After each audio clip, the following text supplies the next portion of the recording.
இல்ல விவேக், ஒர்க் ஹெவியா இருந்ததுனால வர முடியல. சாரிப்பா. இல்ல, இன்னைக்கு ஈவினிங் கண்டிப்பா மீட் பண்ணலாம்.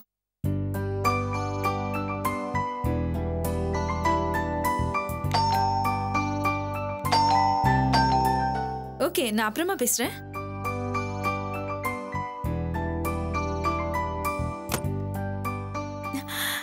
தொல்காப்பியன், என்ன சர்ப்ரைஸா இருக்கு, வீடு தேடி வந்திருக்கீங்க. ஏன் உங்களை பார்க்க வரக்கூடாதா? இல்ல, வர மாட்டீங்களேன்னு தான் கேட்டேன். வாங்க உள்ள வாங்க ப்ளீஸ். தேங்க்ஸ். வாங்க உட்காருங்க. என்ன சாப்பிடுறீங்க? டீ, காஃபி, டிஃபன் சாப்பிடுறீங்களா? நானும் சாப்பிடல, சேர்ந்தே சாப்பிடலாம். ஆமா, இல்ல இப்ப அதுக்கெல்லாம் நேரம் இல்ல. அப்படி பசியா இருந்தா போற வழியில ஏதாவது ஹோட்டல்ல சாப்பிட்டுக்கலாம். போற வழியிலையா? நம்ம எங்க போறோம்? சாரி, நீங்க மறுக்க மாட்டீங்கன்ற நம்பிக்கையில தான் நம்ம வெளியில போறதா சொல்லிட்டேன். ஆக்சுவலா நான் உங்கள்ட்ட ஒரு உதவி கேட்க தான் வந்தேன். உதவியா? ஏன் செய்ய மாட்டீங்களா? என்ன உதவி? நான் போற வழியில எல்லாத்தையும் சொல்றேனே. அப்படியா? ஓகே, முதல் தடவையா என் வீடு தேடி வந்திருக்கீங்க. என் கையால ஒரு காஃபியாவது சாப்பிட்டு தான் போகணும். இல்ல, நான் கேட்டதுக்கு என்ன நீங்க பதில் சொல்லியே. முதல்ல காஃபி, அப்புறம் தான் பதிலாம்.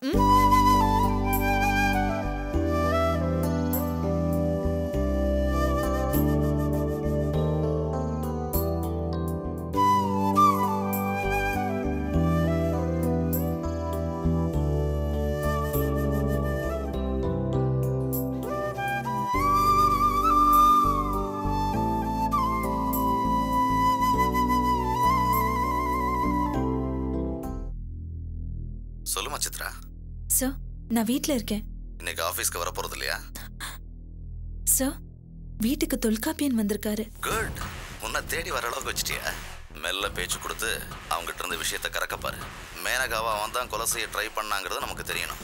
சார், அவர் என்கிட்ட ஏதோ உதவி கேட்டு வந்திருக்காரு. உதவியா? என்ன உதவி? தெரியல சார், உங்ககிட்ட கேட்டுட்டு தான் உதவி செய்யலாமா வேண்டாமான்னு பாக்குறேன். அதான் உங்களுக்கு ஃபோன் பண்ணலான்னு கிச்சனுக்கு வந்திருக்கேன். அவர் ஹால்ல வெயிட் பண்ணிட்டு இருக்காரு. தொல்காப்பியங்கிட்ட நெருங்கி பழகிறதுக்கு உனக்கு ஒரு நல்ல சந்தர்ப்பம் கிடைச்சிருக்கு. மிஸ் பண்ணிடாத சித்ரா.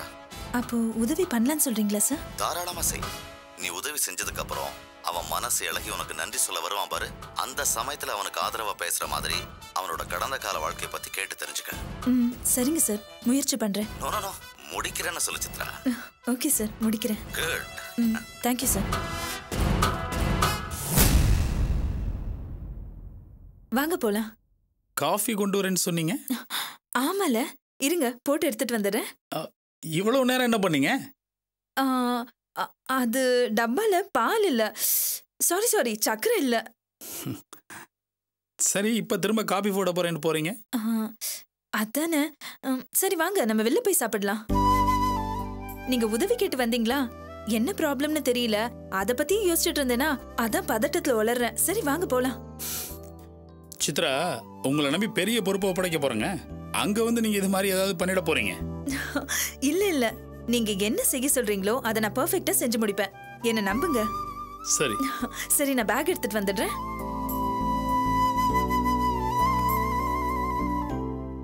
போலாமா? போலாம் வாங்க.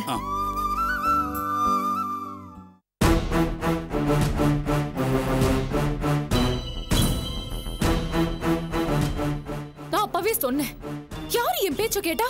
இப்போ அந்த வரதராஜன் காலை வாரி விட்டுட்டாரு. எலெக்ஷன்ல நிக்கிறதெல்லாம் அவ்வளவு சாதாரண விஷயம் கிடையாது. முதல்ல இப்படி பேசுறத நிறுத்து. பிரச்சனை எல்லா இடத்துலயும் தான் வரும். அதுக்கெல்லாம் பயந்தா நாமெல்லாம் வீட்டை விட்டு வெளியே போவே முடியாது. உன் பேச்ச கேட்டுதான் அக்கா கேட்டு போறா. நீ போராட்டம் தன்னம்பிக்கைன்னு பத்திரிகையில எழுதுற மாதிரியே பேசுற. நீ பேசுறதெல்லாம் பாசிட்டிவா எடுத்துக்கிட்டு அக்கா தடால் அடியா ஏதாவது பண்ணி மாட்டிக்கிறா. அக்காவுக்குன்னு சுய புத்தி இருக்கு. நான் எழுதுறதையோ பேசுறதையோ கேட்டுக்கிட்டு அவங்க எதையும் செய்யணுங்கிற அவசியம் இல்ல. பாரு, இப்ப எதுக்கு தேவையில்ல நீங்க ரெண்டு சண்டை போட்டுட்டு இருக்கீங்க? பின்ன என்ன மாமா, எப்ப பார்த்தாலும் அபி அக்கா எலெக்ஷன்ல நிக்க கூடாதுன்னே பேசிக்கிட்டு இருக்கா. ஆனந்தி, எனக்கு என்னமோ இவ பேசுறது சரிதான்னு படுது. சரிதான், நீயும் பயந்துட்டியா? கடைசி நேரத்துல இந்த வரதராஜன் இப்படி பண்ணிட்டாரே. இப்ப அதனால என்னம்மா? வரதராஜனோட ஆதரவு இல்லைன்னா அக்காவால ஜெயிக்க முடியாதுன்னு நினைக்கிறீங்க? புரியாம பேசுற. உனக்கு அசோசியேஷன் எலெக்ஷனை பத்தி என்ன தெரியும்? வரதராஜன் ஆதரவு இல்லைன்னா மெஜாரிட்டி ஓட்ஸ் அக்காவுக்கு கிடைக்கவே கிடைக்காது. அவங்க நிச்சயமா தோக்க போறாங்க. அததான் அந்த ஆதி எதிர்பார்க்கறான்.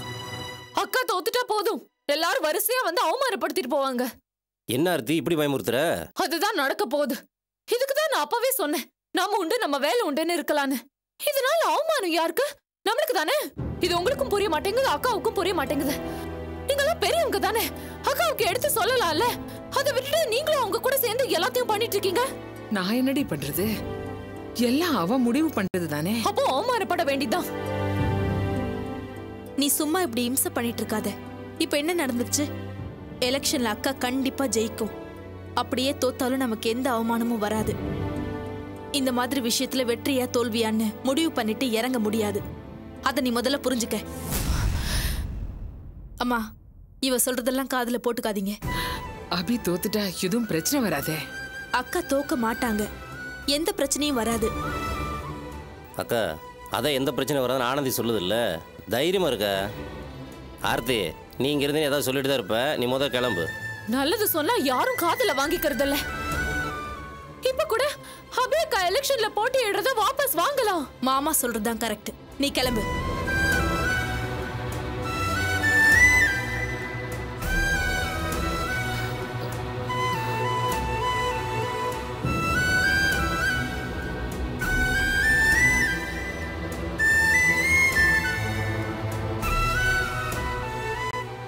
அம்மா, அவ சொன்னதை நினைச்சு மனசை போட்டு குழப்பிக்காதீங்க. எத்தனை பிரச்சனை வந்தாலும் அக்கா அதெல்லாம் மீறி ஜெயிக்கும். அக்கா மேல நம்பிக்கை வை.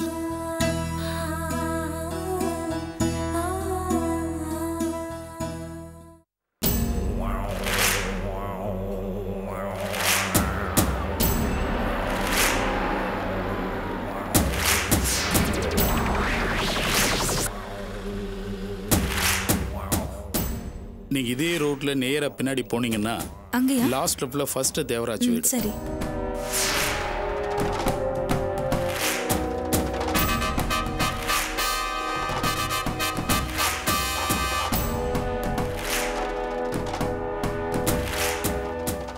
சொன்னதெல்லாம் ஞாபகம் இருக்குல்ல? நல்லாவே ஞாபகம் இருக்கு. ஆனா நாம எதிர்பார்க்கிற மாதிரி தகவல் கிடைக்கும்னு என்னால எந்த உத்தரவாதமும் தர முடியாது. இதை பாருங்க சித்ரா, தேவராஜ் மாதிரி ஆளுங்கள்ட்ட நேரடியா பேசி எந்த விஷயத்தையும் நாம வாங்க முடியாது. அவனா பேசும்போது ஏதாவது பேச்சு வாக்கில் சொன்னதான் உண்டு. எனக்கு ஒரு சின்ன க்ளூ கிடைச்சா போதும், வரதராஜன் எங்க இருக்காருன்னு கண்டுபிடிச்சிடலாம். ஓகே. நீங்க பொண்ணா இருக்கிறது ஒரு பெரிய அட்வான்டேஜ். உங்ககிட்ட அவன் எந்த விதமான எச்சரிக்கை உணர்வு இல்லாம கேஷுவலா பேசுவான். ஓகே, நானே பத்திரிகையாளர்னு சொல்லி தான் பேச போறேன். ஓப்பனா பேசுவானா? அது எனக்கு சரியா தெரியல. ஆனா அவன் எப்படி பேசுவாங்கிறது உங்க அணுகுமுறையும் சாமர்த்தியத்தையும் பொறுத்து. சரி, நீங்க சரி, கிளம்புங்க. நான் போயிட்டு பார்த்து வரேன். வாங்க. தேங்க்யூ.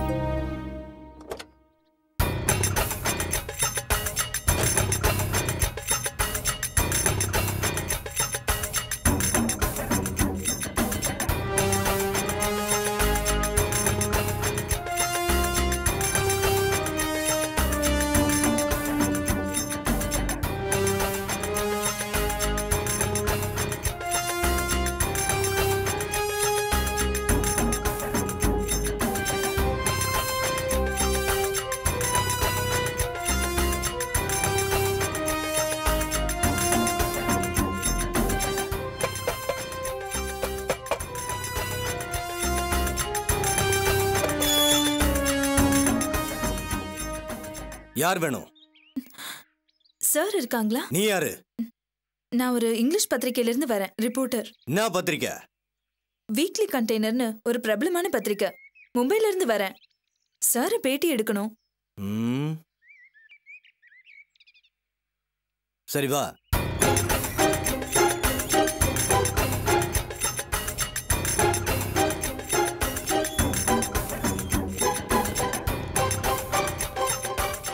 இங்கே இரு, கேட்டுன்னு வர.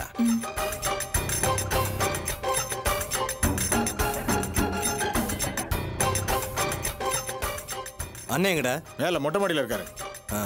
இது பார், நான் சொன்னபடி எல்லாம் கரெக்டா நடக்கணும். சரி வரேன்.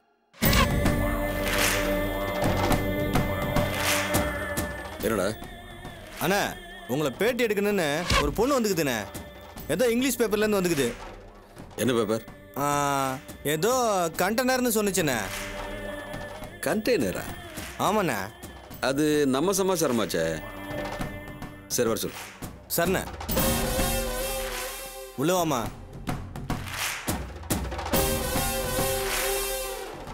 இந்த பொண்ணு தானே? சரி போ. வணக்கம் சார். என் பேர் பிரியதர்ஷினி. வீக்லி கண்டெய்னர் பத்திரிகையிலிருந்து வரேன். இந்த பத்திரிகை பத்தி நான் கேள்விப்பட்டது இல்லையே. பேப்பருக்கு போய் கண்டெய்னர்னு பேர் வைப்பாங்களா? சார், இது மும்பைல பப்ளிஷ் ஆகுது. ஏன் வீக்லி கண்டெய்னர்னு பேர் வச்சிருக்கோனா, வாரம் அந்த வாரத்துல நடக்கிற நியூஸை ஒட்டு மொத்தமா 300 பக்கத்துல கொடுப்போம். அதனால தான் கண்டெய்னர்னு பேரு. ரொம்ப பாப்புலரான மேகசின் சார். ஓஹோ, சரி. என்ன எதுக்கு பேட்டி எடுக்கணும்? சார், மும்பைல இருந்த காஜி மஸ்தான், வர்தாபாய் மாதிரி சென்னையில நீங்க பெரிய ஆளாமே. மும்பை தாதா வட்டாரத்துல அப்படிதான் பேசிக்கிறாங்க.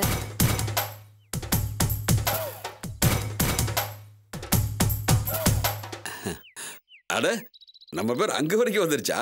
ஆமா சார், உங்களுக்கு அங்க ரொம்ப மரியாதை, ரொம்ப ஃபேமஸ் நீங்க. அப்படியா? ஆமா சார்.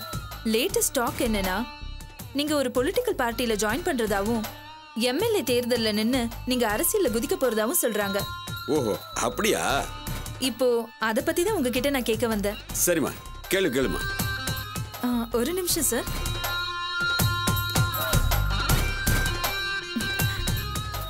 சொல்லுங்க சார், அரசியல்ல குதிக்க போறீங்களா? அது இன்னும் முடிவு பண்ணல. ஏன் சார்? இப்ப வெளியே இருந்துகிட்டே மக்களுக்கு என்னால எந்த அளவுக்கு செய்ய முடியுமோ அந்த அளவுக்கு செய்யறேன். அரசியல்ல இருந்தீங்கன்னா இன்னும் அதிகமாவே செய்யலாமே சார். ஆமாமா, அரசியல்லையும் இறங்கிட்டா மக்களே தாங்க முடியாம போதும் போதும் விட்டுருங்கன்னு கெஞ்சுற அளவுக்கு நல்லது பண்ண மாட்டோமா? Correct sir. அப்புறம் ஏன் தள்ளி போடுறீங்க? தள்ளி போடல, ஒரு நிமிஷம்.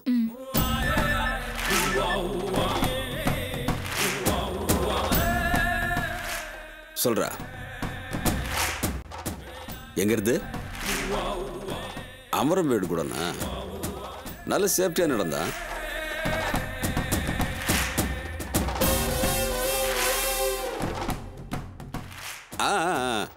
சரக்கு அங்கேயே சேஃப்டி பண்ணுங்க, நான் வந்து பாத்துக்கிறேன். வச்சுட்டா?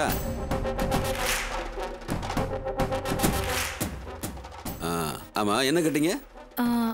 எதுக்காக உங்க அரசியல் பிரவேசத்தை தள்ளி போடுறீங்கன்னு கேட்டேன். கரெக்டான பாயிண்ட். எதுக்காக தள்ளி போடுறேன்னா, இப்ப எனக்கு ராகதசை. அது எனக்கு அவ்வளோ ஒத்து வராது. ராகு முடிஞ்சு குருதசை அடுத்த வருஷம் ஆரம்பமாகுது. குருதசையில் அரசியலுக்கு வந்தா பிரதமரே ஆயிடலாங்கிற அளவுக்கு நம்ம கட்டம் ஸ்ட்ராங்கா இருக்குது. அதனால நீ பத்திரிகையில் எழுது. இன்னும் சில வருஷங்கள்ல அரசியல்ல திருப்பு முனை இருக்கு, நான் தீவிர ஆலோசனையில் இருக்கேன்னு எழுதுமா. ஓகே சார், அப்ப நான் கிளம்புறேன். ரொம்ப தேங்க்ஸ் சார். நான் உங்களை ஒரு போட்டோ எடுத்துக்கிட்டுமா? தாராளமா. கேமரா இருக்கா? இல்ல, என் மொபைல்ல எடுத்துக்கிறேன். எடுத்துக்குமா.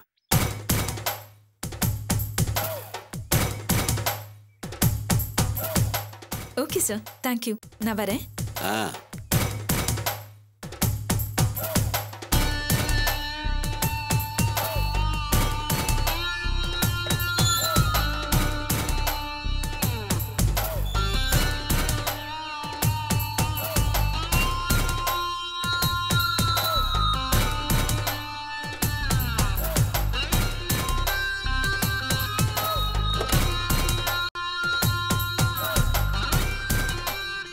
போனது என்னாச்சு?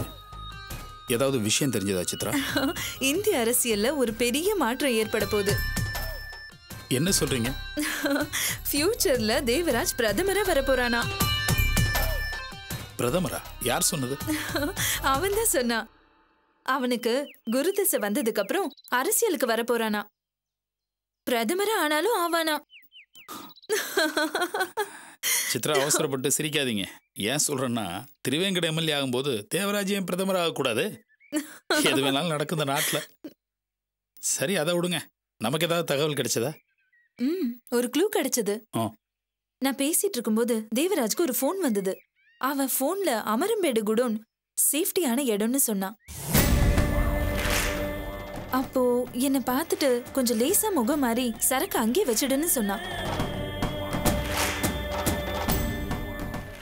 அவன் பேசினதை வச்சு பார்க்கும்போது something is there.